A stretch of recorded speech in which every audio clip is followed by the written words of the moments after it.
এখন বিল্ডিং এর কিছুই হয়নি, এখন আসলে ঈশ্বরদী স্টেশনে। আমরা এই মাত্র ট্রেন থেকে নেমে আমরা প্ল্যাটফর্ম ভিজিট করছি। তো এখানে দেখতে পাচ্ছি 4টি প্ল্যাটফর্ম রয়েছে আর এবং 17টি লাইন রয়েছে এখানে। আর এটি ঠিক 1878 সালে এই স্টেশনটি চালু হয়। ব্রিটিশ আমল থেকে এই স্টেশন এখনো ঠিক একইভাবে চলাচল করছে। তো এখানে একটি ওভারব্রিজও আছে, অনেক সুন্দর এই স্টেশনটি।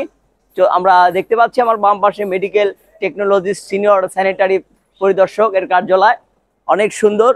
এখানে RMS অফিস দেখুন লেখা আছে ঈশ্বরদী। আর এটি এই যে বিল্ডিং, এটিও কিন্তু অনেক পুরাতন। আপনারা এদিকে এলে দেখতে পাবেন আরো 10 লাইন। দেখুন শুধু 10 আর 10, বিশাল। আমরা প্ল্যাটফর্ম নাম্বার 4-এ আছি কিন্তু। আর এই যে বিল্ডিং, এগুলো কিন্তু সেই পুরাতন, মানে সেই সময়ের তৈরি। দেখুন বিল্ডিং এর কিছুই হয়নি। তো এখানে ঠিক একইভাবে আছে, এখানে যে পুরাতন ইট আছে আর সেই আগের দেয়াল সেই ওই সময়কারই দেয়াল। হ্যাঁ, ইতিহাস বহন করে আজও আছে সে একইভাবে। তো আমরা 4 নাম্বার প্ল্যাটফর্ম দিয়ে হাঁটছি। আর ট্রেন তো অনেক ধরনের ট্রেন চলাচল করছে। এই প্ল্যাটফর্মটি ঠিক 1915 সালে চালু হয় ব্রিটিশ হার্ডিং ব্রিজের সেই চালু হওয়ার পরেই, এবং এই স্টেশনটি ওই হার্ডিং ব্রিজ চালুর পরেই স্থাপিত হয়। এটি অনেক গুরুত্বপূর্ণ একটি রেল স্টেশন। দুপাশে দেখুন কত সুন্দর।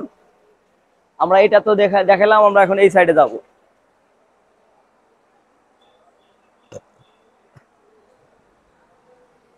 বসার জন্য এখানে কিন্তু ভালো ব্যবস্থা আছে, ফ্যান আছে। আর এটা অফিস,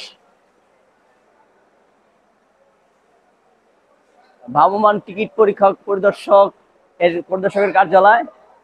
এখানে ট্রেনের সময়সূচি দিয়ে আছে। আর ওই পাশে অনেক।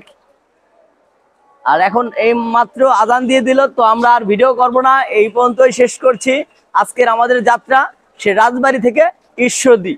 এই ভ্রমণটি কেমন লাগলো আপনারা কমেন্টসে জানাবেন। সবাই ভালো থাকবেন, সুস্থ থাকবেন। আজকের এই ভ্রমণ ভিডিওটি শেষ করছি। আল্লাহ হাফেজ। বাসায় ওই জায়গা বহরপুর নতুন চালার বাসা। এখন আছি কোথায়? এখন আসলে ঈশ্বরদী স্টেশনে। ঈশ্বরদী স্টেশন থেকে দেখুন ট্রেন পেছাও।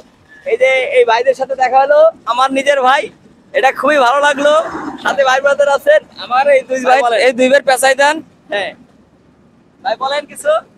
আমরা রাজবাড়ির লোক, সব রাজবাড়ির লোক। রাজবাড়ির লোক। আমরা রাজবাড়ির লোক, আমরা ট্রেনে ভালোবাসি। রাজবাড়ি হচ্ছে রেলের স্বর্ণ নামে বিখ্যাত। ধন্যবাদ।